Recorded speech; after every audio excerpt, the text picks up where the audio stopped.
A single act of kindness in a crowded coffee shop was about to expose the most devastating corporate revenge plot in business history. Marcus Williams had no idea that the woman whose coffee he was about to pay for had been plotting the downfall of the man standing right behind him in line for exactly 6 months, 3 weeks, and 2 days. What started as a declined credit card was about to become the final piece in a chess game that would destroy lives, topple empires, and prove that sometimes the most dangerous person in the room is the one everyone underestimates.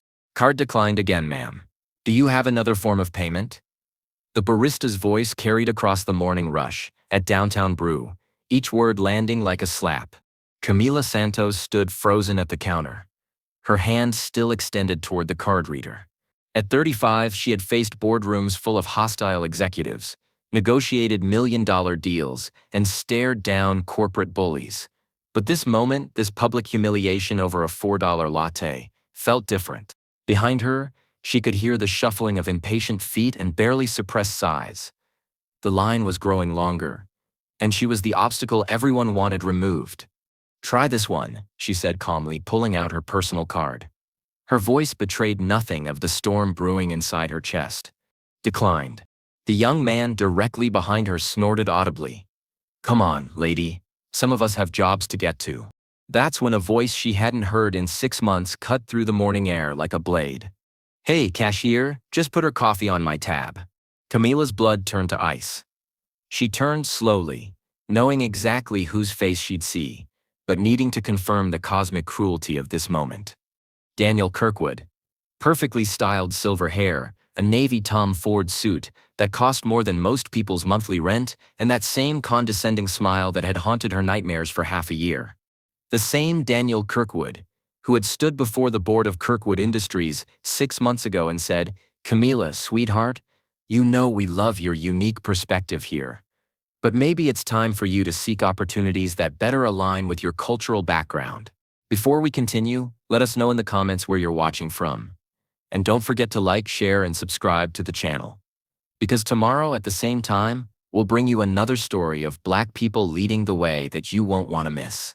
The same man who had invented a fictional company restructuring to fire her.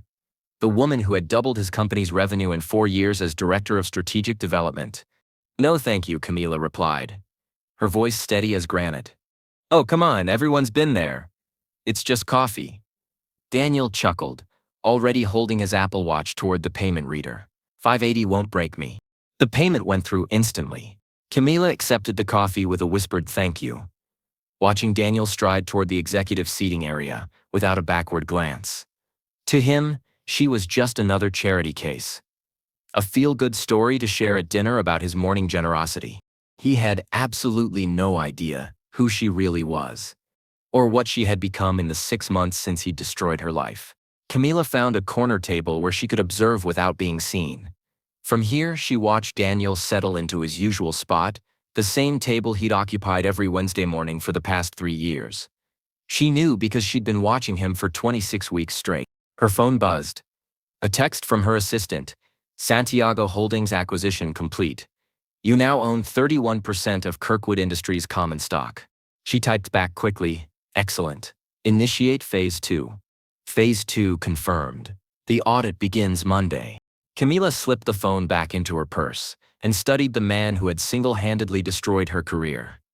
Daniel was scrolling through his tablet, probably reviewing the quarterly reports that would soon reveal some very uncomfortable truths about his company's new ownership structure. 6 months ago, when Daniel had escorted her from the building with a cardboard box and a security guard, she'd had $127,000 in her 401k and a severance package worth exactly nothing. He'd found a way to void it using a technicality about performance standards. What Daniel didn't know was that Camila Santos had spent 4 years not just developing strategy for Kirkwood Industries, but documenting every illegal shortcut, every OSHA violation, every discriminatory hiring practice, and every tax evasion scheme she'd witnessed. She'd also been quietly building relationships with the company's biggest competitors, their most valuable clients, and their most talented employees, many of whom had their own grievances against Daniel's leadership style. But most importantly, she'd been planning. The declined credit cards weren't an accident. They were theater. Camila had deliberately triggered the fraud protection on her personal accounts this morning, Because she needed to be in this exact position, at this exact moment, with this exact audience. Because standing third in line behind Daniel was Marcus Williams, former Kirkwood Industries software architect, also fired by Daniel in a cost-cutting measure last year. Marcus, who had no idea that the random woman in front of him was about to offer him the opportunity for revenge he'd been dreaming about for 12 months. Marcus stepped forward, wallet already in hand. "Excuse me, miss? Let me get that for you?" Camila turned to face him, letting recognition flicker across her features. "Marcus? Marcus Williams?" His eyes widened. "Camila? Holy shit. Sorry, I didn't recognize you at first. It's okay." She glanced meaningfully toward Daniel, who was still absorbed in his tablet. "Small world, isn't it?" Marcus followed her gaze and his expression darkened. "Yeah, real small. Would you like to sit? I think we have some catching up to do." Marcus slid into the seat across from her, his eyes never leaving Daniel's table. "I heard what happened to you. The whole company knew it was bullshit, and yet nobody said anything." Camila's voice carried no bitterness, just statement of fact. "What could we say? You think Daniel Kirkwood cares about the opinion of his employees?" Marcus shook his head. "Besides, most of us were too scared we'd be next. Turns out we were right to be scared. He fired you 3 months after me. Budget constraints," he said, "except they replaced me with his nephew, who has half my experience and none of my qualifications." Marcus gripped his coffee cup like he wanted to crush it. "I've been blacklisted from every tech company in the city. Word gets around that you're a difficult employee, and suddenly nobody wants to hire you." Camila leaned forward slightly. "What if I told you there was a way to make Daniel pay for what he's done? Not just to us, but to everyone." "I'd say you're dreaming. Guys like him don't pay for anything. They just find new people to step on. That's where you're wrong." Camila pulled out her phone and opened a banking app, turning the screen toward Marcus briefly. His eyes widened at the number displayed there. "That's impossible. Where did you?" "Consulting contracts, freelance strategy work, and some very smart investments." She closed the app. "Marcus, what if I told you that I've spent the last 6 months systematically acquiring enough voting shares to control Kirkwood Industries?" "I'd say you're insane." "And what if I told you that Monday morning, the IRS is going to begin a comprehensive audit of the company's tax filings for the past 5 years? Filings that contain some very creative interpretations of federal law." Marcus stared at her. "How could you possibly?" "Because I helped prepare those filings. I know where everybody is buried, Marcus. Every shell company, every offshore account, every fraudulent deduction. I have documentation that could send Daniel to federal prison for the next decade." "Then why haven't you?" "Because prison isn't enough." Camila's voice dropped to barely above a whisper. "I want him to lose everything first. His company, his reputation, his fortune. I want him to feel exactly what we felt when he destroyed our lives." She paused, studying Marcus's face. "But I can't do it alone. I need someone on the inside. Someone he trusts. Someone who could get close enough to help me gather the final pieces of evidence I need. He fired me, remember? I can't exactly waltz back into the office." "No, but you could apply for the senior architect position that's being posted tomorrow. The position that will report directly to Daniel while he handles the audit crisis." Camila smiled. "Especially if you had a recommendation from his biggest new investor." Marcus felt the world tilting around him. "You want me to go back there?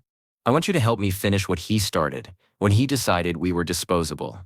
Across the coffee shop, Daniel was gathering his things, preparing to leave for another day of running a company that was about to slip through his fingers like sand. "This is crazy," Marcus whispered, but Camila could see the hunger in his eyes. "Even if I got the job, what makes you think I could get access to the kind of information you need?"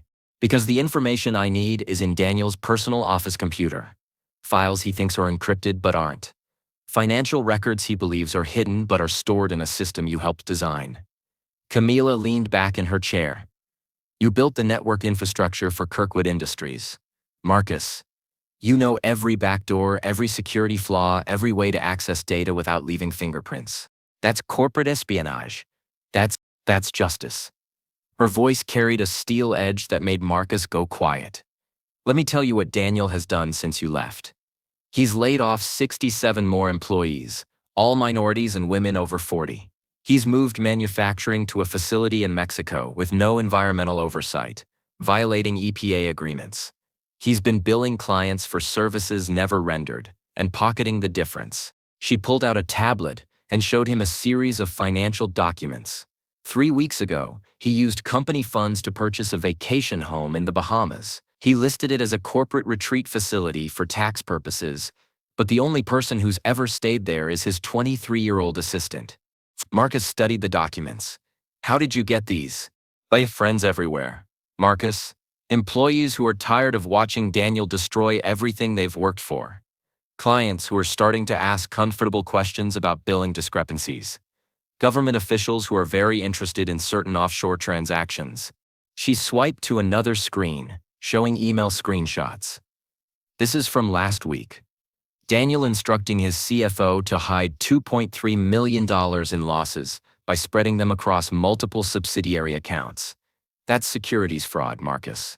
The kind that sends people to federal prison for 20 years. If you have all this evidence, why do you need me? Because I need the smoking gun.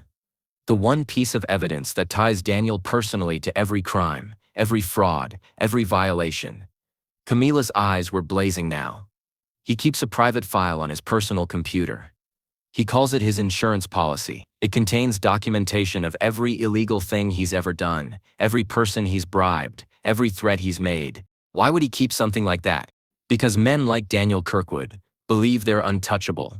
That file is his protection. If anyone ever comes after him, he can drag down half the city's political and business establishment with him. She smiled coldly. But it's also his weakness, because once I have that file, I own him completely. Marcus was silent for a long moment, processing everything she'd told him. When he finally spoke, his voice was barely audible. What happens to him when this is over? He loses everything. The company, the money, the respect, the fear. He becomes exactly what he tried to make us, nothing. And what happens to us? We get everything we're owed, plus interest. And Marcus? She reached across the table and touched his hand briefly.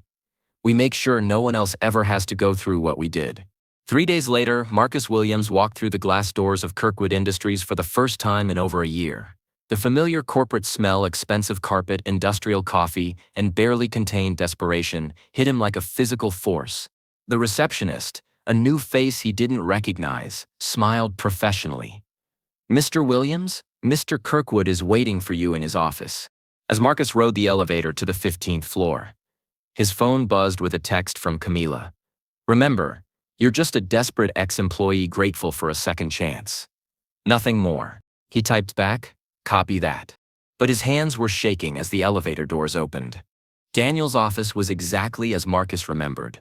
Floor-to-ceiling windows overlooking the city, leather furniture that cost more than most people's cars, and walls covered with awards and photos of Daniel shaking hands with politicians and celebrities. Marcus, good to see you, buddy. Daniel stood from behind his massive mahogany desk, arms spread wide like they were old friends. I have to say, when I saw your application, I was impressed. Most people who leave Kirkwood Industries never want to come back. Well, sir, I've had some time to reflect on my priorities, Marcus replied, forcing his voice to remain steady. I realize now that leaving was a mistake. This company, your leadership, it's where I belong. That's what I like to hear. Daniel gestured for Marcus to sit. Now, I'll be honest with you. This position comes with some unique challenges. We're going through a bit of a rough patch, some regulatory issues, you understand. I need someone I can trust completely, someone who understands the importance of loyalty. You can count on me, Mr. Kirkwood. I hope so. Because Marcus, this job comes with access to some very sensitive information. Financial records, client data, internal communications. Daniel's eyes hardened slightly. Information that could be very damaging if it fell into the wrong hands. I understand completely, sir. Do you? Because the last person who betrayed my trust, well, let's just say they learned that actions have consequences. Daniel smiled, but there was no warmth in it. I assume you heard about what happened to Camila Santos? Marcus felt his blood pressure spike, but he kept his expression neutral. I heard she was let go. She was fired for industrial espionage, trying to steal trade secrets to sell to our competitors. Very sad, really. I tried to help her. You know, gave her opportunities, mentored her career. But some people just can't handle success. Every word felt like a knife. But Marcus forced himself to nod sympathetically. Some people don't appreciate what they have. Exactly. Which is why I'm giving you this chance, Marcus. Prove to me that you're not like her. Show me that you understand what loyalty means. Daniel stood and walked to his computer, typing in a password. The screen came to life, displaying multiple file folders. This is where you'll be working. Full access to our network architecture, client databases, everything you need to rebuild our security infrastructure. He turned back to Marcus. Of course, this access comes with responsibilities. Everything you see here is confidential. Everything you learn stays in this building. Of course, Mr. Kirkwood. Good. Now let me show you what we're dealing with. For the next hour, Daniel walked Marcus through the company's challenges. Government audits, client complaints, employee lawsuits. With every revelation, Marcus understood more clearly just how deep Daniel's crimes went. And with every minute that passed, he became more determined to help Camila bring this man down. 2 weeks into his new position, Marcus had become Daniel's most trusted employee. He stayed late, worked weekends, and never asked uncomfortable questions about the increasingly suspicious tasks he was given. Tonight, he was alone in the office, supposedly working on a security update for the client database. In reality, he was methodically copying files to an encrypted drive hidden in his laptop bag. The insurance policy file had been exactly where Camila said it would be, buried in a folder marked Personal Tax Documents 2019. But when Marcus opened it, he realized that even Camila had underestimated the scope of Daniel's corruption. The file contained recordings of Daniel bribing city officials to ignore zoning violations, bank statements showing payments to offshore accounts, linked to drug cartels, photos of documents proving he'd been stealing from employee pension funds, email chains detailing plans to eliminate whistleblowers by any means necessary. But the most shocking discovery was a series of files labeled with names Marcus recognized, former employees who had died under suspicious circumstances over the past 5 years. Tommy Chen, who had threatened to report safety violations, car accident, brake failure. Sarah Martinez, who had discovered discrepancies in client billing, house fire, electrical malfunction. James Robinson, who had tried to unionize the warehouse workers, drug overdose. Even though James had been clean for 3 years, Marcus felt sick as he copied file after file. This wasn't just corporate corruption, it was a pattern of murder. His phone buzzed. A text from Daniel. Working hard? I'm impressed by your dedication. Marcus's hands froze over the keyboard. Daniel was watching him. But how? He looked up at the security camera in the corner of the office and realized with growing horror that the red light was on. The camera he'd been told was broken was very much functional. Another text. Don't stop now, Marcus. You're so close to finding what you're looking for. Marcus's blood turned to ice. Daniel knew. He'd known all along. His phone rang. Daniel's number. With trembling fingers, Marcus answered. Hello? Hello, Marcus. Enjoying your late-night reading? Mr. Kirkwood. I can explain. Oh, I think you've explained quite enough. You see, Marcus, I've been wondering for weeks why my old friend Camila Santos suddenly had enough money to buy 31% of my company. And why you, of all people, decided to come crawling back for a job. Marcus said nothing. It took me a while to put the pieces together. But when I saw you two having coffee that morning, yes, I saw you. I realized you were working together. Very clever, really. Using you as my inside man while she played puppet master from the shadows. Daniel. The question is, Marcus, what do you think happens now? You've seen the files. You know what I'm capable of. Do you really think you and Camila are going to walk away from this? The line went dead. Marcus grabbed his laptop and ran for the elevator, his heart pounding so hard he thought it might explode. As the doors closed, he could hear footsteps running down the hallway behind him. He had to get to Camila. He had to warn her. But as he reached the parking garage, he realized it might already be too late. Marcus burst through the doors of Camila's downtown penthouse at 2:47 a.m., his clothes soaked with sweat and his hands shaking uncontrollably. He knows, he gasped, collapsing into a chair. Daniel knows everything. Camila looked up from her laptop, completely calm. I know. What do you mean you know? He's gonna kill us, Camila. Just like he killed Tommy and Sarah and Marcus. Her voice cut through his panic like a blade. Look around. For the first time, Marcus noticed that Camila wasn't alone. 3 people in FBI winebreakers stood in her living room. And the coffee table was covered with recording equipment. Agent Sarah Mitchell. One of them introduced herself. We've been listening to your conversation with Mr. Kirkwood for the past 6 months. Marcus stared at them in shock. 6 months? The coffee shop, Camila explained. The declined credit cards, the chance meeting. All of it. We needed to establish a connection between us that Daniel would discover. We needed him to think he was one step ahead while we gathered evidence. The files you copied tonight were the last pieces we needed, Agent Mitchell continued. Combined with the recordings from your phone calls and the financial records Miss Santos provided, we have enough evidence to put Daniel Kirkwood away for the rest of his life. But he said the people who died are all alive and well, living under federal protection, Camila said gently. We faked their deaths to protect them while we built the case.